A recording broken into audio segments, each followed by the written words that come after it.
2024 के लोकसभा चुनाव के समय से ही शुरू हो गई थी राजीव जी। अब ये ठीक है कि चूंकि विपक्ष का अपना ढर्रा है, अपने ढंग से काम करने का तरीका है। उसके बाद मोदी जी ने हरियाणा जीत लिया, दिल्ली जीत लिया, महाराष्ट्र जीत लिया और उसका अपना एक कर सकते हैं वो। लेकिन उसके बाद ये साफ लग रहा था कि बिहार विधानसभा का चुनाव उनके हाथ से निकलने वाला है। और पश्चिम बंगाल तो अभी है भी नहीं, और इस बार भी मुझे नहीं लगता कि बहुत ज़्यादा उनको कोई बहुत सफलता मिलने वाली है। लेकिन बिहार को लेकर के वो चिंतित है। देखिए, जब पहलगांव शुरू हुआ था, पहलगांव में आतंकी हमला हुआ था, तो हम उन कुछ लोगों में से थे जिन्होंने उसके राजनीतिक निहितार्थ पे बातें करनी शुरू की थी और कहा था जो ऑपरेशन सिंदूर हुआ है, नाम जो ऑपरेशन सिंदूर किया गया रखा गया है, वो उसको बिहार के विधानसभा के चुनाव में उसको भुनाया जाएगा, उसके नाम पे राजनीतिक फसल काटी जाएगी। जिस तरह से पुलवामा के शहीदों के नाम पर पहला वोट मांगा था मोदी जी ने लोगों से, उसी तरह से बिहार के जन जनमानस के साथ सिंदूर, ऑपरेशन सिंदूर के नाम पर वोट मांगने की बात की जाएगी। ये बात तो तय हो गई थी। और अभी जैसे अमरेंदु जी ने बताया, आपने थोड़ा उसको और ज़रा साफ कर दिया कि रेलवे टिकट पे जिस तरह से उसका करना शुरू कर दिया है। लेकिन मुश्किल ये हो गई है कि ऑपरेशन सिंदूर को निस्तेज कर दिया हमारे अपने लोगों ने ही, भाजपा के लोगों ने। उसमें भी अपोजिशन कहीं कुछ नहीं कर सका है। संघर्ष विराम करके आपने पूरा जो ऑपरेशन सिंदूर का जो माहौल तैयार किया था उसको निस्तेज कर दिया, निष्प्रभावी कर दिया। उसके बाद भारतीय जनता पार्टी के उप मुख्यमंत्री ने यह कह करके, देवड़ा साहब ने, कि साहब मोदी जी तो ऐसे हैं, उनके चरणों में देश और सेना और सैनिक भी नतमस्तक होते हैं। वो सेना के बारे में कभी कोई इस तरह की बात सोच ही नहीं सकता था। इस तरह के घटिया बयान अगर कोई उप मुख्यमंत्री देगा और उस पर कोई कार्रवाई नहीं होगी। और जिस तरह से वो मंत्री विजय शाह जी हैं, उन्होंने कह दिया आतंकवादियों की बहन। ये जो बातें, जो उनका जो अंधभक्त और भक्तों की जो बड़ी भारी लंबी चौड़ी श्रृंखला है, उसपे जो भुगतान पे काम करने वाले लोग हैं, उनकी संख्या को अगर अलग थलग कर दिया जाए तो भक्तों में भी सवाल उठने लग गए हैं कि भाई अब हम तो पीओके पर कब्जा करने जा रहे थे, संघर्ष विराम क्यों कर लिया। जी। एक तो एक बात ये है। दूसरा जो है कि उनका जो राजनीतिक वाली बात थी, पता नहीं क्या सोच करके उन्होंने जातिगत जनगणना की बात छेड़ दी बीच में ही।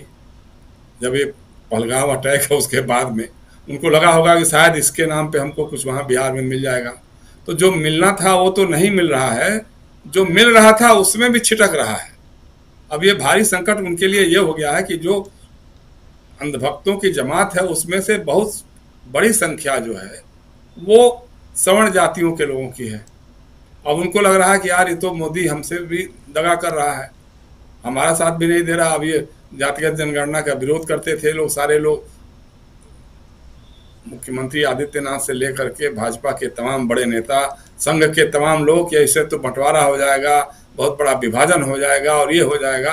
और उसके बाद मोदी जी ने उसको कर दिया, तो ना इधर के रहे ना उधर के रहे। तो उससे भी जो बहुत बड़ी राजनीतिक फसल काटने की जो उम्मीद दिख रही थी वो भी नहीं दिखाई दे रही है। जी। और मुझे लगता है कि इनको थोड़ा सा परेशानी का सामना करना पड़ेगा। अब उसके बाद इन्होंने एक नया चारा खेला है, जो कि साहब वो दुनिया के देशों में भेजेंगे प्रतिनिधिमंडल, उसमें सर्वदलीय होगा, हमारे अपोजिशन के लोग भी होंगे, ताकि दिखाएंगे कि देखो जी हमने तो सबको साथ में लेकर के काम किया। अपोजिशन के लोगों को भी मैंने भेजा, भाई इंदिरा गांधी ने भी भेजा था और लोगों ने भी भेजा था। उसके बाद भी जब जब हुआ था तो इस तरह की बातें होती तो हमारा पक्ष रखते थे। लेकिन सवाल एक ही है ना, जैसे प्रधान जी ने भी कहा है और लोगों ने भी कहा है, मैंने भी पहले चरण में यही कहा कि भाई मैंडेट क्या है, जो ये डेलीगेशन जाएंगे उनके लिए, उनके पास मैंडेट क्या है, उनका जो एजेंडा क्या है, क्या क्या बातें करेंगे, क्या करेंगे, क्या कहेंगे। भाई उन्होंने आतंकी हमला हुआ हमारे यहाँ एक सच है, 26 लोग मारे गए, एक सच है। उसमें एक गाइड था जो मुसलमान था, वो भी मारा गया, ये भी एक सच है। कश्मीर के लोग पूरी तरह से हमारे साथ खड़े रहे, पर्यटकों के साथ खड़े रहे, ये भी एक सच है। ये जी। सारे सच के बाद पता नहीं कौन सी आपने जांच की, कैसे क्या किया आपने, ऑपरेशन सिंदूर किया, यानी एक तरफा कार्रवाई तो हमारे लोगों ने की है। अब दुनिया से हम क्या बताएंगे। बिल्कुल। अब हमारे विदेश मंत्री ने कह करके उसको कर दिया कि साहब हमने तो बता दिया था कि हम आतंकी ठिकानों पर ही करेंगे, चोट करेंगे, हमले करेंगे। सैनिक या नागरिक ठिकानों पे नहीं करेंगे। तो जो पूर्व सूचना थी, क्या उसके आधार पे ही हाफिज सईद और मौलाना मसूद अजहर है या सैयद सलाहुद्दीन है, सब कहीं पलायित हो गए? उनका कोई बाल बांका नहीं हुआ, उनके परिवार के लोग मारे गए, मसूद अजहर के परिवार के लोग मारे गए। तो उसको अगर हम उपलब्धि के रूप में बताना शुरू करेंगे तो मुझे नहीं लगता कि इसका जो राजनीतिक निहितार्थ सोचा गया होगा उससे कुछ हासिल होने वाला है, क्योंकि अब वो खुद ही लोग, मतलब उनके पास जवाब नहीं बन पा रहा है। पहले लोग एग्रेसिव हो जाते थे, अब लोग पूछते हैं कि हाँ बात तो आपकी सही है भाई, क्यों कर दिया संघर्ष विराम, क्यों कर दिया? जब हम बढ़त पर थे, हम एकदम पहुंचने के करीब हो गए थे, तो फिर क्यों किया? कहीं कहीं कोई मजबूरी रही होगी, कहीं ना कहीं कोई कमजोरी रही होगी, क्यों किया? इसका जवाब नहीं बन पा रहा, ना भाजपा के लोग भी नहीं दे पा रहे हैं, ना हमारी सरकार दे पा रही है। तो जी जो सोचा गया था। अच्छा, दूसरी एक चीज जो ज्यादा बड़ा चिंता का विषय है, उस पर बात करनी चाहिए, जो हल्की फुल्की मेरे ख्याल से प्रफुल्ल ने शायद उसकी चर्चा की थी, सुप्रीम कोर्ट को लेकर के जो है राष्ट्रपति का को इस्तेमाल करके जो क्वेश्चनियर भेजे गए हैं, ये अपने आप में बहुत खतरनाक बात है। मतलब पूरी व्यवस्था को ध्वस्त करने की एक कोशिश सी है। भाई, चीफ जस्टिस ने पहले ही साफ कर दिया है कि न विधायिका या सर्वोच्च है, ना सुप्रीम कोर्ट सर्वोच्च है, सर्वोच्च है संविधान। संविधान के तहत ही हम सबको काम करना है, ये बात तो तय है।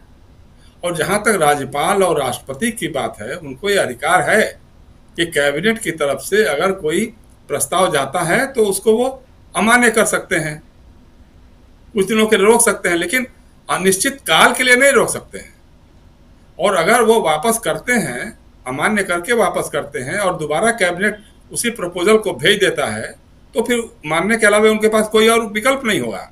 जी मुझे याद अच्छी तरह से, जब हम लोग रूस की यात्रा पर थे, राष्ट्रपति एपीजे कलाम साहब थे, हम लोग थे, उसी रात बिहार की विधानसभा को भंग करने का फैसला हुआ था। तो उसमें कलाम साहब तैयार नहीं थे उसके लिए, और उन्होंने कहा कि मैं रिजाइन कर दूंगा। तो फिर जो सलाह लिया वहाँ लोगों से, अपने राष्ट्रपति भवन में जो उनके विधिक सलाहकार थे, उन लोगों ने कहा कि नहीं, जब कैबिनेट का रिजोल्यूशन हो गया है तो आप उसको रोक सकते हैं, मना कर सकते हैं, लेकिन फिर बाद में दोबारा भेजेगा तो फिर आपको करना पड़ेगा। और उसमें उस हालत में अगर आपने रिजाइन कर दिया या कुछ कर दिया तो फिर बहुत हालात दूसरे ढंग के हो जाएंगे। तो फिर जी वो नहीं किया उन्होंने। तो इस तरह की चीजें हैं, अतीत में इतने बहुत सारे हुए हैं। तो आपको यह अधिकार तो है, लेकिन अनिश्चित काल के लिए आप फाइल पे बैठ जाइए किसी सरकार के प्रपोजल को। मोदी जी की सरकार भी अगर कोई प्रपोजल भेजती है और राष्ट्रपति द्रौपदी मुर्मू जी अगर उस पर लेके के बैठ जाएं और कोई फैसला ना करें, हाँ या ना करें, तो फिर तो बात नहीं बनेगी। तो ये संविधान तो कहता है कि नहीं, आपको फैसला तो करना होगा, हाँ या ना में करना होगा। और अगर आपने ना में किया और दोबारा उसी का प्रस्ताव कर दिया कैबिनेट ने, तो फिर आपको मानने की उसकी बाध्यता, ये संविधान कहता है हमारा। तो इसमें तो बहुत क्लैरिटी ये है ना। तो लेकिन अब उसको लेकर के एक नया बवाल शुरू किया जा रहा है, उपराष्ट्रपति से बयान दिलवाया जा रहा है, राष्ट्रपति से क्वेश्चनियर भिजवाए जा रहे हैं। तो इसका कहीं बहुत अच्छा संकेत मुझे लगता है कि नहीं जाने वाला है। जी राजीव जी। जी बिल्कुल बिल्कुल, समय चूंकि खत्म हो चुका है, इसलिए जल्दी से अब इस कार्यक्रम को समाप्त करता हूं। बहुत बहुत शुक्रिया।